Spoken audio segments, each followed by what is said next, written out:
हम सबको मिलकर हर अन्याय के खिलाफ एक अभियान छेड़ना है, अभियान चलाना है। तू शहर से आया है ना, अपनी लीडरी वहीं जाके झाड़ना। कुछ गलत कर रहे हैं तो फिर अपना हक मांगने में डर किस बात का? नक्सलाइट, नक्सल है आपका श्रीधर। आइडेंटिफिकेशन ये वही धर्मापुरी बस बर्निंग केस के आरोपी थे। तो एनकाउंटर में इस गिरोह का लीडर ये श्रीधर मारा गया। रुकिए आप लोग। रुको, कौन है आप लोग? क्यों पीछा कर रहे हैं हमारा? जी वो हम। बोलिए, कौन है आप लोग? बोलते क्यों नहीं? कुछ तो बोलिए। कौन थे वो लोग? अच्छा, वो हमारे आदमी है मैडम। जब हमें पता चला कि आप गांव में आ रही हैं तो आपकी प्रोटेक्शन के लिए लगवा दिए थे। हाँ, नक्सल एरिया है मैडम, कभी भी कुछ भी हो सकता है। और फिर आप 2 जवान औरतें, बहनें, आपकी हिफाजत करना हमारी ड्यूटी है। वैसे मैडम डोंट माइंड, आपके पति ने मुझ पर गोली चलाई थी, पर मेरे दिल में आपके खिलाफ कुछ नहीं है, ना ही आपके पति के खिलाफ। हाँ, हम अपनी ड्यूटी कर रहे थे और शायद आपके पति अपनी ड्यूटी कर रहे थे। ड्यूटी ही सब कुछ है। क्यों साहूकार साहब? जी ड्यूटी? जी हाँ, जी हाँ, बस कर्म करना है और क्या। हाँ? जी मैं इस गांव का एक छोटा सा किसान हूँ, गणेशन। हो, तो आप हैं गणेशन। वो टेलीफोन पर धमकियां, वो श्रीधर को पिटवाने की कोशिशें। पर लगता है कि आप भी कहेंगे कि आप भी श्रीधर को जानते ही नहीं थे। अम्मा, आपको गलतफहमी हो रही है। मैं तो एक ही श्रीधर को जानता हूँ और वो थे मेरे ससुर, पर 3 साल हुए परलोक सिधार गए। सच्ची। थॉमस, मंजुला, यही श्रीधर को मरवाना चाहता था। बिना सबूत के इल्जाम लगा रही हैं आप मैडम। इंस्पेक्टर वैल्यू, आपकी एफआईआर कहती है कि आपकी वो सो कॉल्ड इनकाउंटर 10 जनवरी को हुई, जबकि कुछ अखबारों का कहना है कि श्रीधर को 7 जनवरी को गिरफ्तार किया गया था। अखबारों में छपने से झूठ सच नहीं हो जाता। अगर आपको वाकई सच्चाई जाननी है तो एफआईआर पढ़िए ठीक से, गांव वालों के बयान पढ़िए, जिनकी आंखों के सामने वो श्रीधर ने पुलिस टीम पर गोली चलाई थी। पढ़िए। मेरे पति पर गोली किसने चलाई थी? आपने?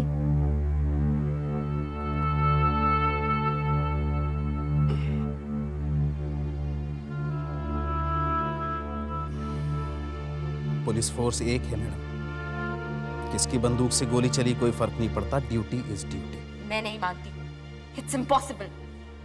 और फर्ज कीजिए कि गोली चलाई भी होती तो आपकी जवाबी फायरिंग पैरों पर होनी चाहिए थी। आपके पुलिस मैनुअल्स तो यही कहते हैं ना? हम भी पैरों पे ही चलाते हैं मैडम। किसी को मारने में हमें मजा नहीं आता। हम भी बाल बच्चों वाले आदमी हैं।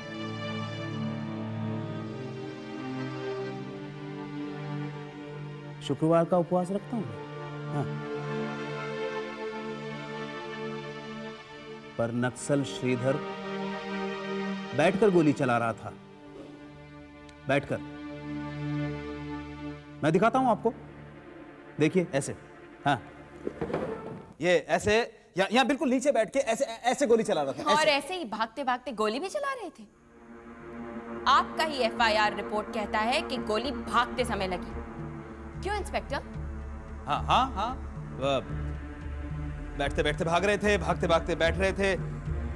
ये सब विदेशी मुल्कों में ट्रेनिंग मिलती है। झूठ है ये सब, सर झूठ है।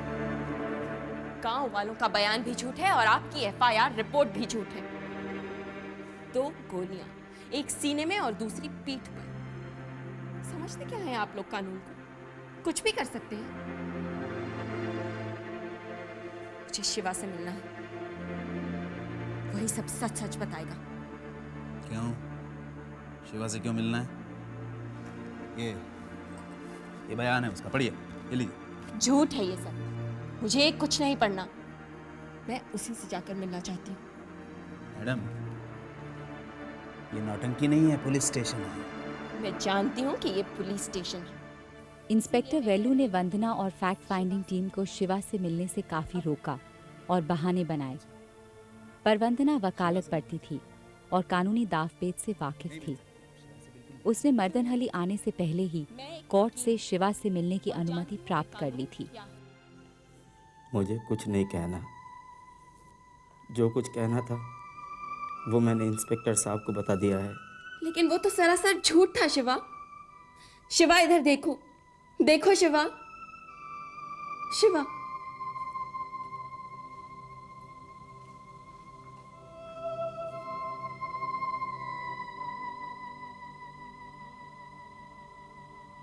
शिवा, तुमने पुलिस को ये स्टेटमेंट दिया है कि श्रीधर तुम्हारे अन्ना बम बनाते थे।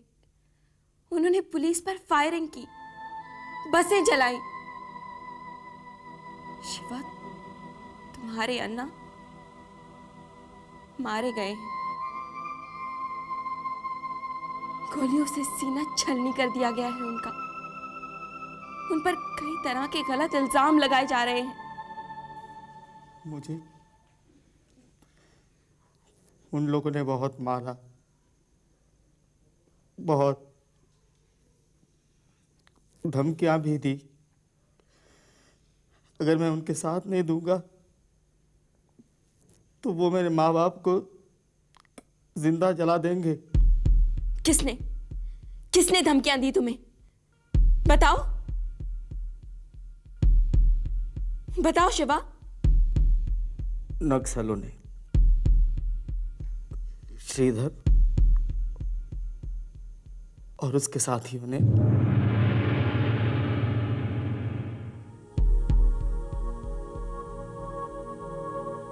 दस जनवरी को जब हम खाना खा रहे थे घर के अंदर, तो लोग आए और खाना मांगे। शिवा ही वंदना की आखिरी उम्मीद थी, इसलिए शिवा के इस झूठे बयान और कायरता से वंदना पूरी तरह हताश हो गई। अब वो वापस चेन्नई जाना चाहती थी। बस मैं वापस चेन्नई जा रही हूँ। वंदना, हमारी मदद कर सकते हैं तो सिर्फ गांव के लोग। हम उन सभी जगहों पे जाएंगे जहां श्रीधर काम करता था। वंदना, हमें श्रीधर के हत्यारों को पकड़वाना ही होगा। मुझे नहीं लगता ऐसा होगा, कभी नहीं होगा। पर यहाँ के गांव वालों से फैक्ट फाइंडिंग टीम को आशा की किरण नजर आई। डरे हुए होने के बावजूद ये लोग श्रीधर के लिए अपना प्यार और आदर छुपा नहीं पा रहे थे। इससे फैक्ट फाइंडिंग टीम और खासकर वंदना को काफी प्रोत्साहन मिला। दूसरी तरफ इंस्पेक्टर वेलू ने नक्सलवादियों का साथ देने के झूठे चार्ज पर शिवा के 15 वर्षीय छोटे भाई थम्बी के साथ गांव के 2 और लड़कों को हिरासत में लिया। उठाए गए तीनों लड़के नाबालिग थे, पर फिर भी उन्हें लॉकअप में जानवरों की तरह पीटा गया।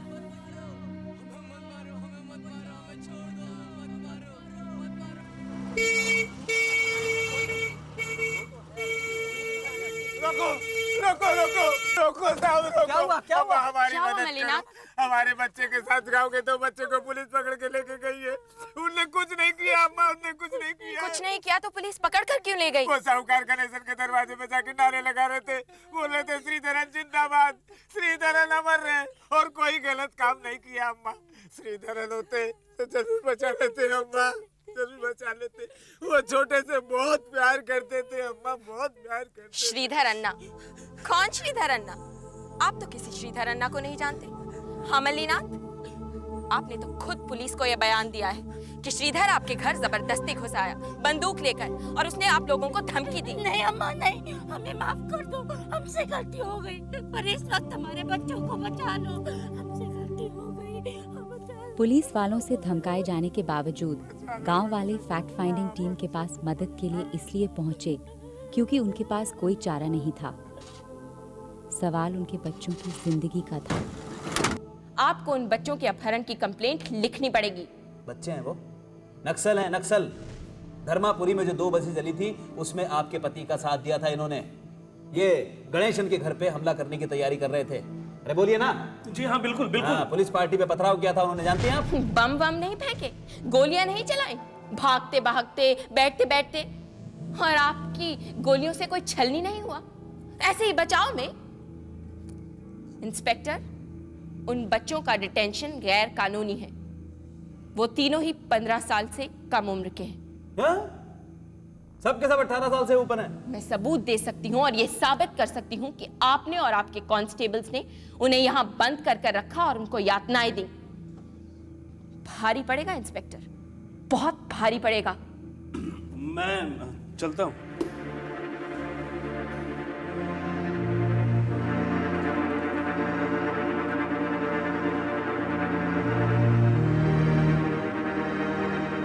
राजन, लड़कों को लेके आओ।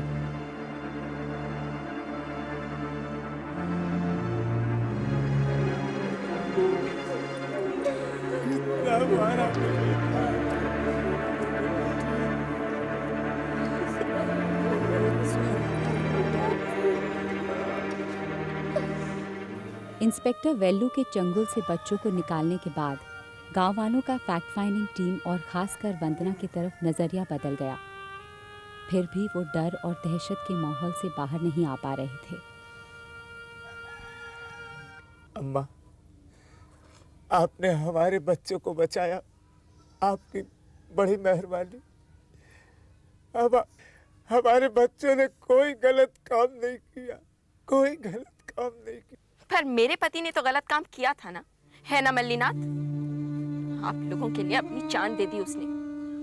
यही सबसे बड़ी गलती की श्रीधर ने। खैर वो तो नक्सल था, आप लोगों को डराता धमकाता था। नहीं अम्मा नहीं, अन्ना बहुत अच्छे आदमी थे। आपके पति हम लोगों के लिए तो सब कुछ थे। उन्हें मारा पुलिस वालों ने। नहीं, मैं चुप नहीं रहूंगी। मेरा बेटा शिवा उनके पास है। जैसे अन्ना को मारा, उसे भी मार डालेंगे। फिर तंबी को मारेंगे, आपको मारेंगे, सारे गांव को खत्म कर देंगे। कब तक डरते डरते जिएंगे हम लोग? कब तक? अन्ना ठीक कहते थे, हमारा सबसे बड़ा दुश्मन गणेशन नहीं, पुलिस वाला नहीं, डर है डर। बताइए इनको सच क्या है? बताइए, बोलते क्यों नहीं? बताइए अब्बा, बताइए।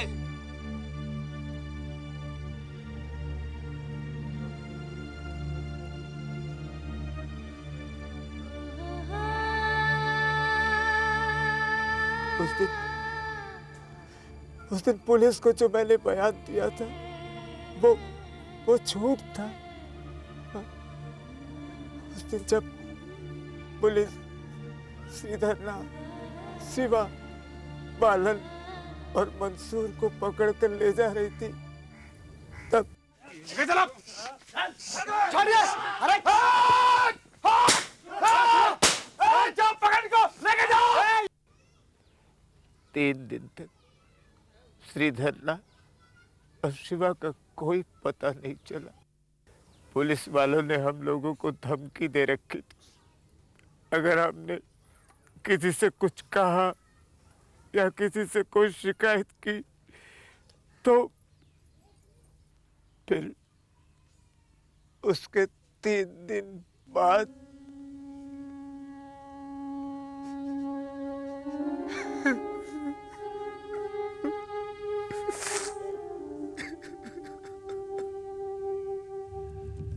देखे आओ इन बहनों को। देख लो अपने अन्ना की हालत। किसी ने चू भी की तो बोटी बोटी अलग कर दूंगा। क्या देख रहा? देखे आओ इनको। चल बारात में आया क्या? चल।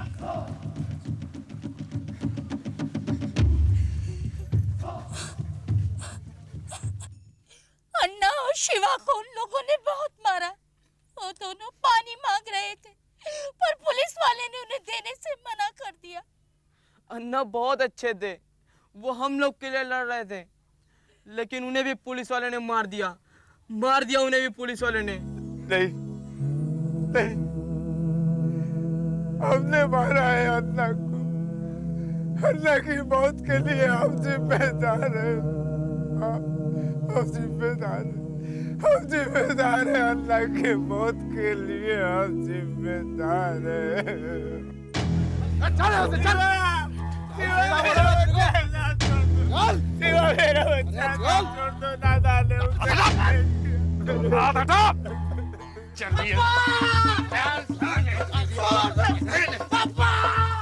क्यों बे? तू ऐसा रेंगता कीड़ा और तेरे पेटे में इतनी चर्बी? हाँ, जाके पूछ अपनी बीवी से, कहीं कोई पड़ोसी तो नहीं था? मार साले का, मार। छोड़ दूंगा। तेरा बेटा 1-2 साल अंदर रहेगा, फिर बाहर निकल आएगा। हाँ? तू गाँव का बड़ा है, इतना तो करूंगा ही मैं तेरे लिए। चल फिर। याद रख, तू चुप रहेगा, गाँव को भी चुप रखेगा। हाँ? जैसा बोलूंगा वैसा बोलेगा ना? चल खड़ा हो।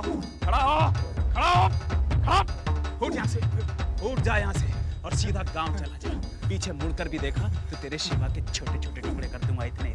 चल। सारी बुद्धि खराब कर दी माता ने।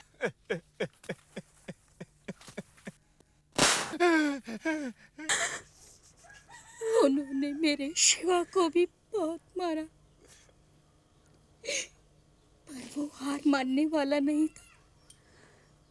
उन्होंने उसे और अन्ना को अलग अलग कमरों में रखा गया। 3 दिन 3 रात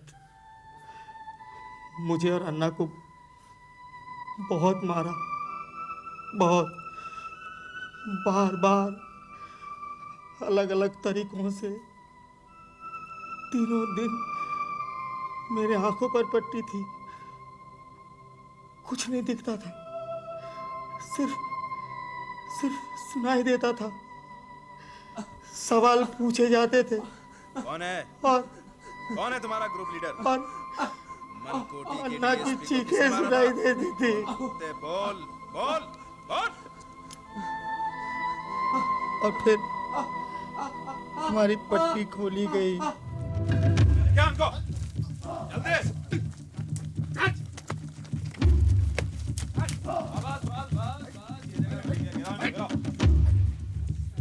पट्टी खोलो इनकी।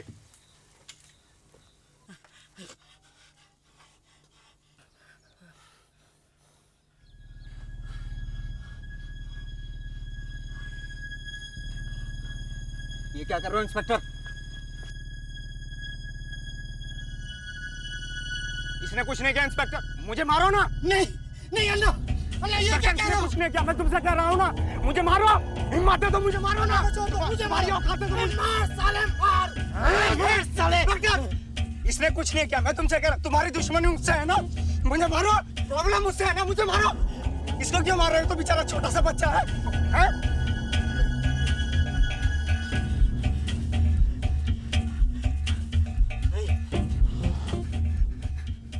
हाँ, बच्चा है, छोटा है। इसे नहीं मारते, तुझे ही मारते हैं श्रीधर अन्ना।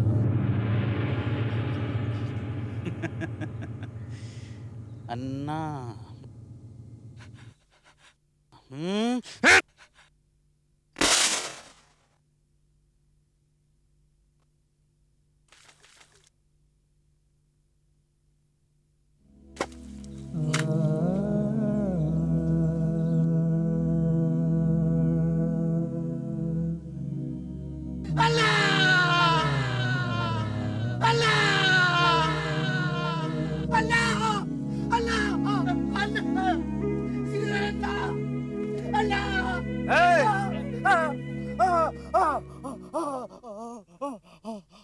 तू इतना क्यों डर रहा है? क्यों डर रहा है? तुझे नहीं मार रहा हूं, तेरे अन्ना की बात मान रहा हूं। हाँ, पर तू मेरी बात मानेगा बच्चे, चुप रहेगा, बिल्कुल चुप रहेगा, नहीं तो तेरी माँ को नंगा करके पूरे गांव में परेड करवाऊंगा। मारेगा तू।